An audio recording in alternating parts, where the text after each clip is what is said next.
তেমনি হাজারো রঙে রঙিন হয়ে নতুন স্বপ্ন দেখার প্রত্যয়ে আগামীর সুন্দর বাংলাদেশ বিনির্মাণে নতুন রূপে সেজেছে Narsingdi railway station.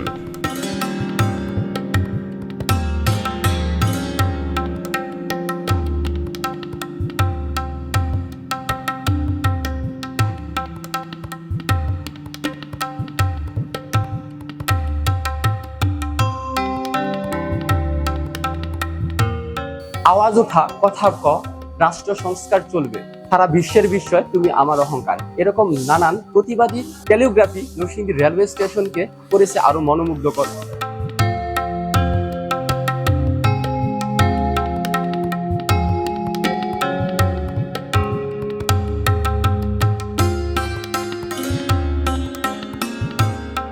Freedom for speech, স্বাধীনতা এনেছি, সংস্কার আনবো, এরকম নানান প্রতিবাদী স্লোগানগুলো নরসিংদী রেলওয়ে স্টেশনকে মনোমুগ্ধকর করেছে। ঠিক তেমনি নানান রং বেরঙের ক্যালিওগ্রাফিগুলো নরসিংদী রেলওয়ে স্টেশনকে করেছে রঙিন, যেগুলো একটি স্বাধীন এবং সুখী বাংলাদেশের প্রতীক হিসেবে রয়ে যাবে।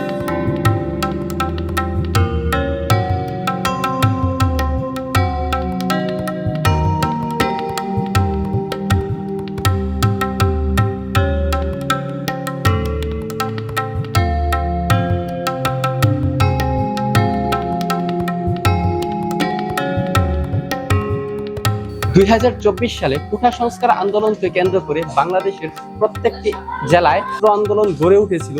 সেই ছাত্র আন্দোলনের একটি বহিঃপ্রকাশ হচ্ছে এই ক্যালিওগ্রাফিগুলি। স্বাধীন বাংলাদেশের ছাত্ররা তাদের প্রতিবাদের ভাষা তুলে ধরেছে, এমনকি একটি সুখী, সমৃদ্ধ, সুন্দর, আধুনিক, দুর্নীতিমুক্ত বাংলাদেশের স্বপ্ন দেখে আসছে সাধারণ ছাত্ররা।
মূলত এই ক্যালিওগ্রাফিগুলো অঙ্কনের মূল উদ্দেশ্য হলো নরসিংদী সহ সারা বাংলাদেশে বৈষম্য বিরোধী ছাত্র আন্দোলনে শহীদদের ত্যাগ আগামী প্রজন্মের সামনে তুলে ধরার একটি প্রয়াস।